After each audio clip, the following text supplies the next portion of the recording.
पहुंचाएगा हर खबर आप तक। जी नाज़रीन, मैं हूं आपका मेज़बान असलम खान और आप देख रहे हैं CNBC। आज एक ऐसे इशू पे बात करने के लिए बैठे हुए हमारे साथ बहुत ही सीनियर जर्नलिस्ट हमारे जहांगीर सैयद साहब मेरे साथ आज मौजूद हैं और एक तरफ हमारे साथ नासिर साहब मौजूद हैं जो ने, अगर मैं जहांगीर साहब की बात करूं, इन्होंने अपनी पूरी ज़िंदगी सहाफ़त को दी और कई चैनलों पे एज ए एंकर इन्होंने नौकरी भी की और आज भी CNBC के लिए भी काम करते हैं और दूसरे चैनलों के लिए भी काम करते हैं। बड़े ही प्यारे अंदाज में बात करते हैं, क्योंकि नासिर साहब को जिनको आप देख रहे हैं ये भी प्रेस क्लब के मेंबर हैं और हमारे जहांगीर साहब भी प्रेस क्लब के मेंबर हैं। लेकिन जिस तरीके से कराची शहर में लूट मार का बाज़ार गर्म किया हुआ है, कोई भी शख्स महफूज नहीं है इस दौर के अंदर, जो हालात चल रहे हैं कराची शहर के अंदर। लेकिन हमारे IG सिंध साहब हमेशा कहते हैं कि हमने पुलिस को एक्टिव किया हुआ, तमाम चीज़ें एक्टिव की, लेकिन अभी तक कोई ऐसे केस नहीं पकड़े जा रहे हैं कि किसी को कोई चीज़, गाड़ी चली जाए तो वो मिलना बड़ी मुश्किल, बाइक चली जाए वो बड़ा मुश्किल है, किसी की मोबाइल चले जाए वो बड़ा मुश्किल है। लेकिन यही वाक़या हमारे नासिर साहब के साथ हुआ। गुज़िश्ता दिनों में इन्हें कब्ज़ करके जा रहे थे अपने घर की तरफ, तो इनका कैमरा, मोबाइल, माइक, यानी पूरा इनकी किट ले ली। जब ये FIR कटाने के लिए जाते हैं तो वहाँ भी बड़ी मुश्किल का सामना करना पड़ता है। तो मैं जहांगीर साहब से पूछेंगे कि जहांगीर साहब, आपने बड़ा वक्त दिया है सहाफ़त को, आज जो हालात हैं, जिस तरीके से ये बाज़ार गर्म किया हुआ है, अब कौन कर रहा है, क्या प्लानिंग है कराची शहर को तबाह करने के लिए, जो मुख्तलिफ़ शहरों से आकर, मैं किसी को बुरा नहीं कह रहा हूँ, ना किसी कौमियत को बुरा कह रहा हूँ, लेकिन जिस तरीके से कराची शहर के अंदर लोग काबिश हैं, कहीं पंजाब से आकर, कहीं सिंध से आकर, कहीं बलूचिस्तान, अगर हम उठाकर देखें तो तकरीबन लोग कराची से बाहर के होते हैं। ठीक है, कराची के लोग भी चंद लोग उसमें मिले हुए होते हैं, लेकिन आखिर हम जाएं तो कहाँ जाएं, सहाफ़ी भी महफूज नहीं। तो जहांगीर साहब, बहुत शुक्रिया आपका CNBC को टाइम देने का। क्या कहेंगे? बहुत शुक्रिया। एक ये अलमनाक सूरत हाल है, इसमें क्या कहेंगे। एक एहतजाज करने को जी चाहता है, दिल दुखावा है, साफ़ियों को दिल दुखावा है। ये कौन सी हरकत है? अगर आप ये देखें असलम साहब, एक फ़ौज, ये पुलिस के हाथ से, किसी के हाथ से अगर उसका वेपन छीन लिया जाए तो कितना जलजला आ जाता है, कितनी हलचल मच जाती है। और हमसे जो है हमारा हथियार छीन लिया जाए, हमारा हथियार ये कैमरा ही तो होता है, ये इक्विपमेंट ही तो होता है, और हम डिसआर्म हो गए।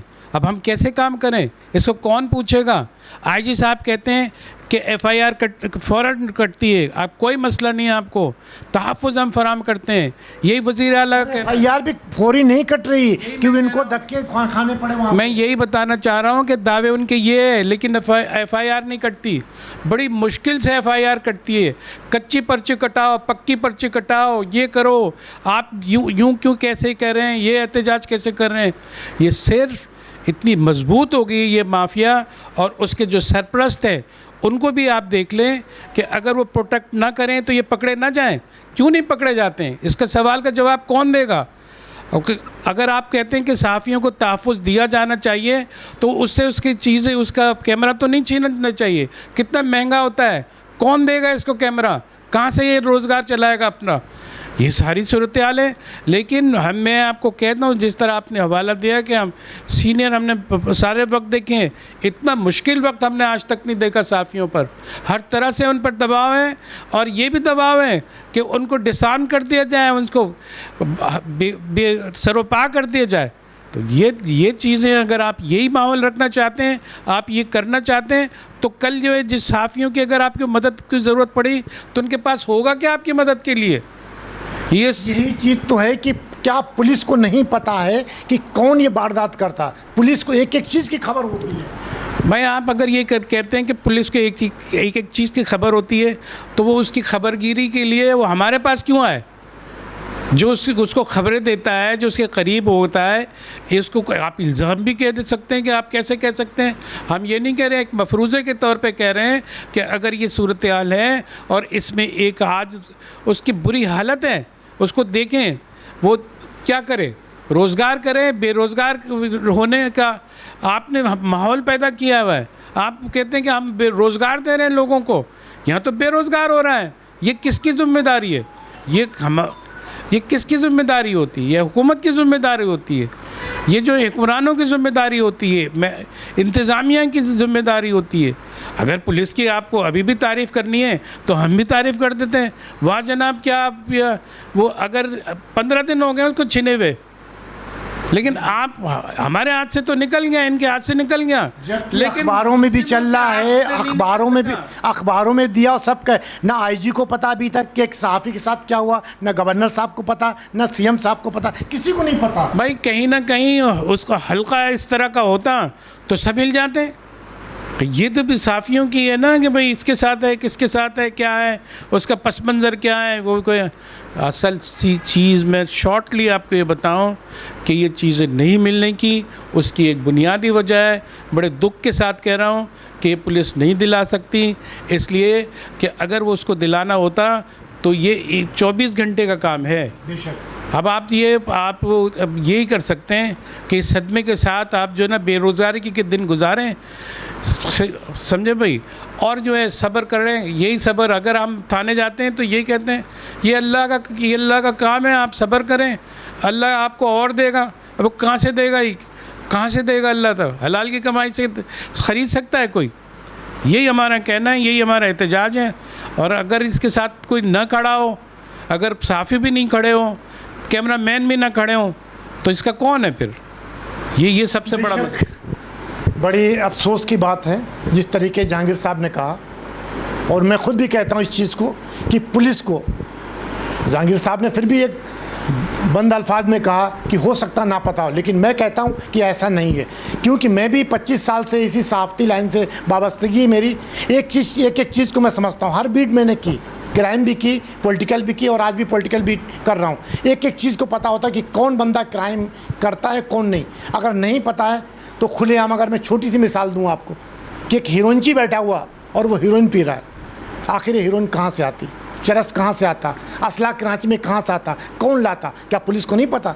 क्या अगर मैं कच्चे की बात करूँ, खुलेआम आए दिन वहाँ पे इंटरव्यू, उन डाकुओं के इंटरव्यू आते कि हमें पुलिस असला देती है। तो यार बड़े अफसोस की बात है। तो नासिर साहब, ये असल वाक़या क्या हुआ, थोड़ा सा मुझे प्लीज़ बताएं आवाम को हमारे। जहांगीर साहब की बात सुनी आपने। शुक्रिया असलम भाई, आपने मुझे मौका दिया बोलने का, और मेरे इस दुख की घड़ी में आप और जहांगीर भाई मेरे साथ हैं।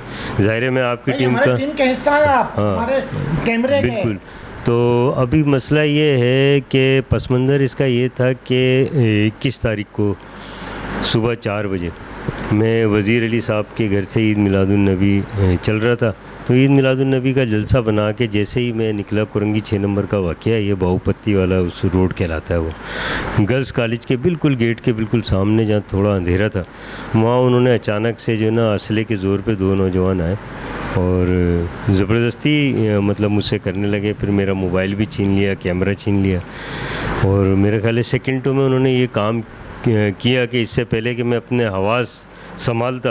अच्छा, इलाका कौन सा था ये थोड़ा सा बता। ये कुरंगी नंबर 6 है, girls college, Korangi number 6 Korangi girls college. बाबूपत्ती वाला वहाँ बड़ा मशहूर है, उसी होटल के रोड पे हुआ है। और 2 नौजवान थे, तो मेरे साथ ये हादसा हुआ है। और हादसे तो वहाँ रोज़ाना उस रोड पे होते हैं, क्योंकि वहाँ पे जो लोगों से मुझे मालूमात हासिल हुई है वो यही है कि यहाँ आए दिन, बल्कि आए दिन क्या रोज़ाना दिन में 8-10 डकैतियाँ डेली होती हैं। यहाँ मुख्तलिफ लोग हैं जिन्होंने अपनी जो है ग्रोह बनाए हुए हैं, और वो वहाँ वारदातें करते हैं। और पुलिस चाहे तो सेकंड में ला सकती है। मैंने अपना EMI नंबर भी उनको दे दिया। आप गए वहाँ पे, उन्होंने किस तरीके से पेश आया? बस वो अचानक उन्होंने मेरे आगे एक फौरी तौर पे जो है मोटरसाइकिल मेरे साइड में लगाई और मुझे लात मार के गिराने की कोशिश करी, लेकिन मैं संभला तो ज़ाहिर गाड़ी तो मुझे रोकनी पड़ गई। तो जब मैंने गाड़ी रोकी तो एक बंदा गाड़ी पे से उतर के, उसने डांटा बांधा हुआ था, और आके जो है ना वो मेरे सर पे जो है गन रख दी और गालियाँ वालियाँ बकती। नकाब वगैरह पहने हुए थे ऐसी? नहीं, एक लड़का नकाब पहना हुआ था जो असले के ज़ोर पे मेरे, जिसने गन रखी, और उसने मेरा मोबाइल लिया और बैग ज़बरदस्ती छीना, मतलब छीनने की कोशिश की। किससे? अब ज़ाहिर है मैं गन के आगे क्या बोल सकता था। और मतलब मुझे ज़हनी तौर पर एक ऐसा धचका लगा कि मैं दिल पकड़ के फौरी तौर पे बैठ गया। कई सेकंड तक तो मुझे होश नहीं रहा कि अच्छा, उसके बाद थाने जब पहुंचे पुलिस के पास, तो उस टाइम क्या रवैया? थाने जब मैं पहुंचा तो जाहिर है कि पुलिस का रवैया पुलिस के मुताबिक ही होता है, लेकिन बहुत कहने सुनने के बाद जो है वो मेरी एक कच्ची एफआईआर जो होती है पहले वो काटी। फिर मुझसे कहा कि 1-2 दिन के बाद आप आ जाएं तो आपकी है, हम एफआईआर जो है वो बाकायदा तरीके से काट देते हैं। फिर इत्तेफाक से मैं जब भी थाने जाता था लाइट ही नहीं होती थी, तो वो फिर उन्होंने मैनुअल मुझे ये काट के दिए एफआईआर, जो हमारे कैमरामैन जो है वो आपको दिखाएंगे भी। कितने दिन के बाद काटी एफआईआर? ये तकरीबन 1 हफ्ते के बाद काटी मेरी एफआईआर, के बाद। और 8 से 10 चक्कर लगाने के बाद ये फिर थाना कौन सा था? ये ज़मान टाउन थाना था, थाना ज़मान टाउन था, कुरंगी 6 नंबर की हदूद में ज़मान टाउन लगता है। तो ये दिलखराश वाक़या था मेरे साथ जो हुआ। तो सामान भी चला गया, CNBC का लोगो चला गया, मेरा सामान था CNBC का ही सामान था ज़ाहिर है, और उसके अलावा मेरा मोबाइल चला गया जो कीमती मोबाइल था, असासा था मेरा बल्कि ये समझे। और बाकी तो कोई वो मेरे पर्स में पैसे थे नहीं, उन्होंने पर्स मुझे है ना वो समझने लिया ही नहीं एक तरह से। बाकी उनके जहन में मेरा ख्याल है कैमरा लोगो ये मेरा सामान ही था। इससे पहले भी मेरे साथ एक वाक़या हो चुका है, जिस वक्त मैं आवाम अखबार में काम करता था, मतलब नया समझे मैं आवाम अखबार से मुझे कॉन्ट्रैक्ट से हटा दिया गया था। तो कैंट स्टेशन से के जो पुल है वहाँ से मेरा 7100 कैमरा निकॉन का और मेरा फ्लैश गन वगैरह जो DSLR कैमरा था वो भी छिन गई थी। लेकिन वो भी एक वाक़या था, लेकिन इस वाक़ये से मुझे इसलिए शदीद धचका लगा कि मेरे पास अब कोई ज़राए नहीं है, ज़राए आमदनी नहीं है, मैं अपने बच्चों को कैसे पालूँगा, मैं अब आगे कैसे। जी, आगे किस तरीके से अपने बच्चों को पालेंगे, क्योंकि यही एक हथियार होता है सहाफ़ी के पास, या तो कलम या डिजिटल जो काम करते हैं उनके पास कैमरे होते हैं। पूरी किट इनकी लेकर चले गए, उसमें कैमरा, CNBC का लोगो, माइक, लाइट, उसकी बैटरियाँ, एक बैटरी 10-10 हज़ार रुपये की है। आखिर 3-4 लाख रुपए का सामान था। ये गरीब आदमी कहाँ से लाएंगे, कैसे बच्चों का पेट पालेंगे? क्या ये भी फिर वही काम करें जो आप चाहते हैं कि लोगों को बेरोज़गार करने के बाद ये भी डकैतियाँ डालें? अच्छा लगेगा फिर खुलेआम हर बंदा अपनी अपनी चलाए, कोई पूछने वाला नहीं। तो IG साहब थोड़े होश के नाखून लें। अफसोस के साथ मुझे कहना पड़ता, क्योंकि मैं भी थानों में जाता हूँ, किस तरीके से पुलिस उन लोगों पे जबकि हमारे ही टैक्स से आप लोगों के घर का चूल्हा जलता है, तनख्वाहें मिलती, लेकिन हमारे साथ ही हो रहा है। जब सहाफ़ियों के साथ ही हो रहा है तो आम आदमी के साथ क्या नहीं होता होगा थाने के अंदर? क्योंकि जब मैं भी अगर थाने में जाता हूँ, अगर मैं कहता मैं सहाफ़ी नहीं हूँ या मुझे वो नहीं जानते, तो वही मेरे साथ होता है कि बैठे अभी साहब नहीं है। यार साहब कहाँ गए? क्या ड्यूटी, जब तुम्हारी टाइम 24 घंटे की ड्यूटी है तो साहब 2-2 दिन नहीं होते हैं, आखिर क्यों? तो जहांगीर साहब क्या करना चाहिए हम सहाफ़ियों का? भाई का आपने सुना कि औजार भी चले गए, तरीका है। अब हमारे पास वेपन तो होते नहीं कि हम मुकाबले के लिए उनको निकल जाएं, उनको ताक़ुब करें, उनको ढूंढ डालें। हमारे पास एक ही होता है कि हम एहतजाज कर सकें, और एहतजाज रिकॉर्ड करने का तरीक़ा है, उसको जो है इनके सहाफ़ी और कैमरामैन इनके साथ हैं, वो एहतजाज भी कर चुके हैं, उनकी भी आवाज़ जो है वो हवा में उड़ा दी गई है, कुछ नोटिस नहीं हो रहा है। अब यही कह सकते हैं हम, तो भाई देखें कि ये आप कहते हैं कि बड़ा करीबी ताल्लुक़ होता है सहाफ़ी और पुलिस का, जो है ताल्लुक़ इसलिए होता है कि एक का काम दूसरे से जुड़ा हुआ होता है। अगर आप इसकी अहमियत को समझते हैं तो उसकी इज़्ज़त को भी समझें, आप उसकी चीज़ को भी समझें। वो जो इस वक्त जो बेसर सामानी की हालत में है उसको भी महसूस करने की समझें। अगर आपके साथ ऐसा होता है तो आपके पास तो पुलिस भी है, सारी चीज़ें हैं, आप एहतजाज भी कर लेते हैं, आपको मदद भी मिल जाती है, आपको ज़र तलाफ़ी भी मिल जाता है आपके साथ भी। लेकिन ये एक आदमी है, प्राइवेट काम करता है, एक चीज़ न जाने के मुश्किल हालात में उसने लिए, और आपको इसमें इस एहसास के साथ, इस गुदास के साथ, इस तकलीफ़ को महसूस करके, इसकी रोज़गार को देख के कि बेरोज़गार हो चुका है, इसके बच्चों का लिहाज करके उसको आप देखें, आपके बच्चों को पर कुछ आ जाए तो तकलीफ़ आपको होती है। इसी सारी सब फिर हम एक ही बात कर, फिर ये नहीं देखें इनका कैमरा गया, एक सहाफ़ी हैं, इन्होंने हर तंजीम के लिए आप लोगों ने काम किया, क्योंकि ज़ाहिर है मैं तो आपसे बहुत बाद में आया हूँ, आपने तो एक पूरी ज़िंदगी दी सहाफ़त को। हर बीट की यानी हर तंजीम की आपने कवरेज की, चाहे वो कोई भी मिनिस्टर हो, कोई भी गवर्नर हो। क्या बड़ी बड़ी बातें हमारे गवर्नर साहब करते हैं, माजरत के साथ आपको तकलीफ़ होगी, बुरा तो लग रहा होगा, बड़ी बड़ी बातें करते हैं। उधर जफ़र अब्बास साहब, लखानी साहब, सब लोग आते हैं। क्या इनकी मदद नहीं कर सकते हैं? क्या 2-4 लाख रुपए कैमरा इनको नहीं दे सकते हैं लेके? गवर्नर साहब या सीएम साहब या आईजी साहब, क्या उनके पास इतने दराएँ नहीं हैं? भाई देखिए, वेलफेयर का इदारा मतलब आप अगर बना रहे हैं, आप इमदाद नहीं, आप इमदाद दे रहे हैं, चीज़ें दे रहे हैं, आप जश्न मना रहे हैं, गवर्नर हाउस में भी बुला रहे हैं, और जिसको डायरेक्ट हिट हुआ है, जो आपके सामने बेरोज़गार हुआ है, तो ये सारी चीज़ें आप जो बता रहे हैं हुआ है, तो उसको भी बुला के आप उसका बंदोबस्त करें, तलाफ़ी करने होती हैं।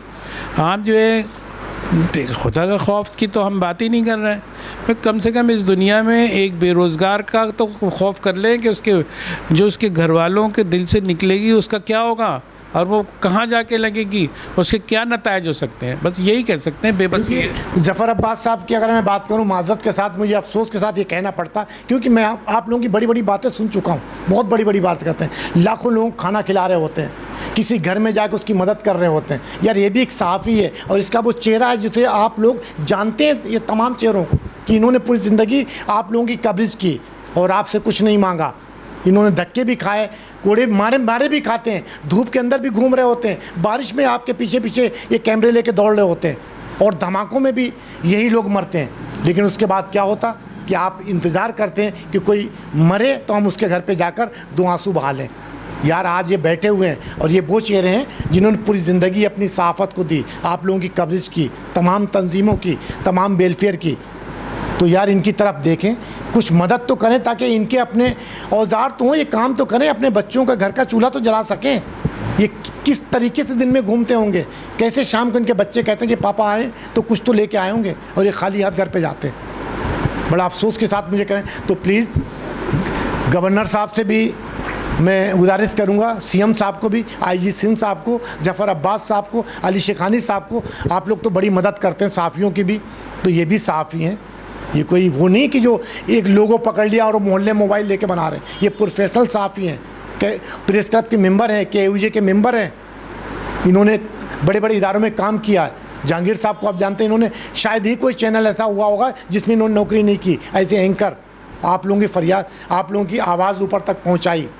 ठीक है, कुछ बातें आपको बुरी ज़रूर लगती होंगी, क्योंकि वो सहाफ़ी कभी लगी लिपटी नहीं करेगा, क्यों कि वो सच्ची सहाफ़त करता है, जो हकीकत होगी वो चीज़ दिखाते। तो क्या फरियाद करेंगे अपना? सर मैं आला हुक्काम से, चीफ जस्टिस ऑफ पाकिस्तान से और प्राइम मिनिस्टर साहब से और गवर्नर साहब से, वज़ीर आला सिंध साहब से और पुलिस के जितने भी आला अफसरान हैं उन सब से मैं दरख्वास्त करूँगा कि मेरा सामान रिकवर कराया जाए, मेरी परेशानी जो है इसको ख़त्म की जाए।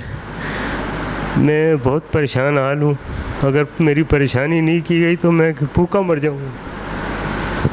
छोटे छोटे बच्चे हैं, इनसे बोला नहीं जा रहा, मुझे फिर वही तल्ख ज़ुबान इस्तेमाल कर रही माजरत के साथ, क्यों कि मेरे बाजू हैं। देखें, मालिक जो होता है वो सिर्फ बैठता है, चैनलों को उठाने वाले ये लोग होते हैं जो चैनल को यहाँ तक लाते हैं और आपकी बात आगे तक पहुँचाते हैं, जिसको पूरी दुनिया देखती है।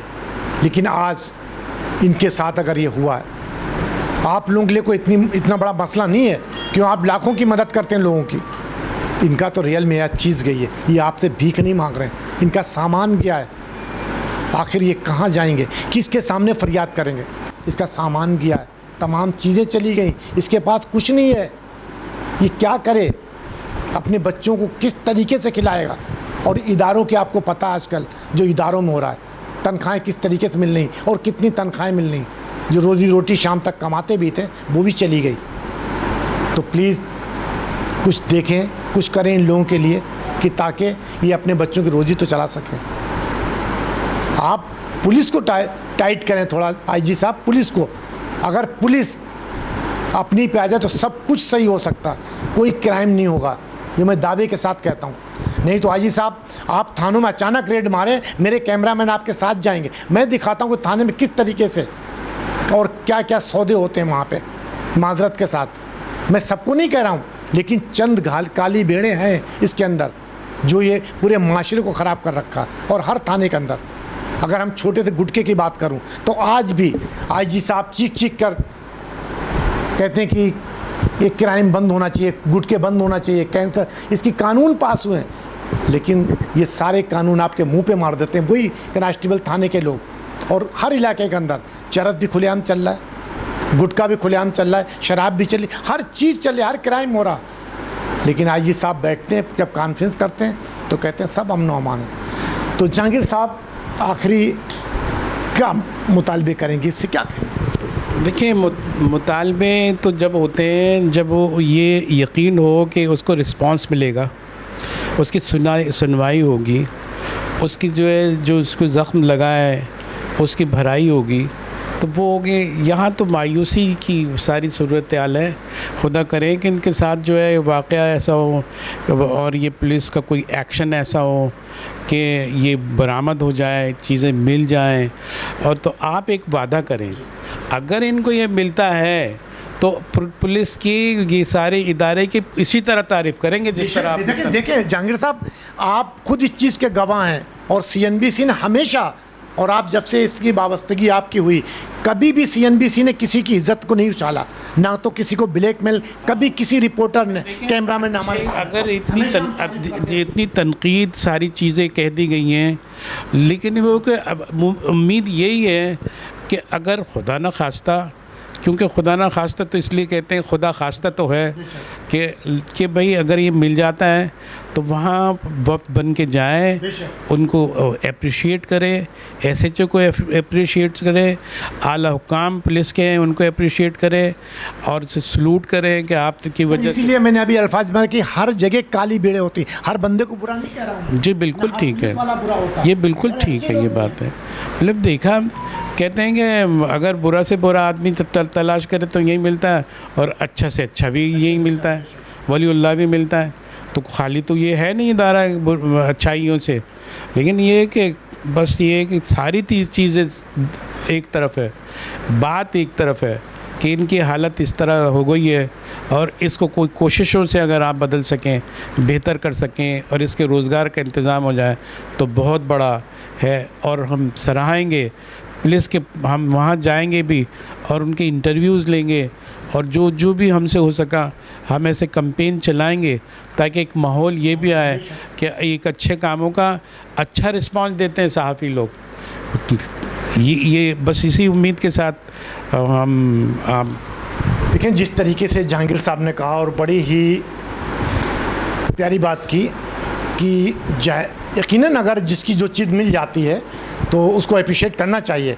ये हम लोग नहीं, जिसका भी अगर कोई सामान मिलता है तो उसको अप्रिशिएट करें, उस थाने के लोगों को अप्रिशिएट करें, और ये CNBC ने किया है। इससे पहले एक अगर मैं बात करूं अभी अजमेर नगरी थाने की, या मैं बिलाल कॉलोनी थाने न्यू कराची में, वहाँ पे ऐसा हुआ तो हमने उसको अप्रिशिएट किया है। SHO सरफराज कमांडो एक हैं, बड़ा ही होनहार कमांडोस, बड़ी ही मेहनत ईमानदारी से काम करते हैं, मैं सलाम पेश करता हूँ। मेरा अपने बच्चे का मोबाइल गया था, उन्होंने 15 दिन के अंदर उसको बरामद किया, 15 दिन के अंदर उसको ला कर दिया उन्होंने, और बंदे भी गिरफ्तार किए। ये ऐसा है, रिकॉर्ड पर ऐसा है कि बड़ी बड़ी वारदातों को जो है पकड़ा गया, तजदीद किया गया, उनको उसके जो कल्प्रिट्स हैं उनको गिरफ़्तार भी किया गया, और जो है हमने अप्रिशिएट भी किया, हमने अप्रिशिएट किया उसको। और सच्चे सहाफ़ी का काम ही यही है कि किसी की इज्जत को ना उछालें। अगर अच्छा काम किया तो अच्छा दिखाएंगे, बुरा किया तो बुरा दिखाएंगे। बहुत शुक्रिया। हकीकत दिखाने को। तो एक चीज़ और कहता चलूँ कि बेशक आपको कुछ बातें बुरी तो लगी होंगी, लेकिन ये हकीकत है। अगर IG साहब, नासिर साहब, जहांगीर साहब, मैं असलम खान, CNBC की पूरी टीम आपके पास आएगी, आपको अप्रिशिएट करेगी, क्यों कि एक आपने अच्छा काम किया। तो अली शेखानी साहब, आप भी सुन रहे होंगे तो ये नासिर साहब का बड़ा नुकसान हुआ है, बेरोज़गार घूम रहे हैं, कुछ नहीं है, क्योंकि हमारे पास जब कैमरे नहीं हैं तो हम करेंगे क्या। लेकिन एक चीज़ और कहूँगा मैं, जिस तरीके से आपने देखा होगा CCTV कैमरे लगे होते हैं, खुलेआम उनकी शक्लें भी नज़र आ रही होती हैं, और वो लोगों के मोबाइल कैमरे छीन रहे होते हैं, लेकिन उसके बाद भी आज तक वो पकड़े नहीं गए। इसमें भी इंशाल्लाह मैं दिखाऊँगा फुटेज में कि वो बच्चे का कैमरा छीन रहे हैं, वो भी बैग छीन रहे हैं उसका, और बाकायदा खुलेआम, और एक नकाब पहने हुए एक ऐसे ही ले रहा। और वो नज़र भी आ रहे हैं, लेकिन अभी तक वो पकड़े नहीं गए। तो आईजी साहब से आपसे गुजारिश है कि प्लीज़ कुछ रहम करम करें, देखें। कराची के हालात बहुत ख़राब हैं, लोग बहुत बेरोज़गार हो रहे हैं, और ख़ास तौर पे सहाफ़ी की जो पोजीशन है, सहाफ़ी इसके अलावा कुछ कर भी नहीं सकता, ना तो वो मजदूरी कर सकता, ना तो वो चोरी कर सकता, ना बेईमानी कर सकता। एक सहाफ़ी सिर्फ एक आवाज़ उठा सकता। और इंशाल्लाह कल किसी और नए मौजू और नए मेहमान के साथ आपसे मुलाकात होगी। जब तक ले अपने मेज़बान असलम खान को इजाज़त दीजिए। अल्लाह हाफिज़। पाकिस्तान जिंदाबाद। इस वीडियो को लाइक करें, हमारे चैनल को सब्सक्राइब कर बेल आइकन ज़रूर प्रेस करें हमारी न्यू वीडियो सबसे पहले देखने के लिए।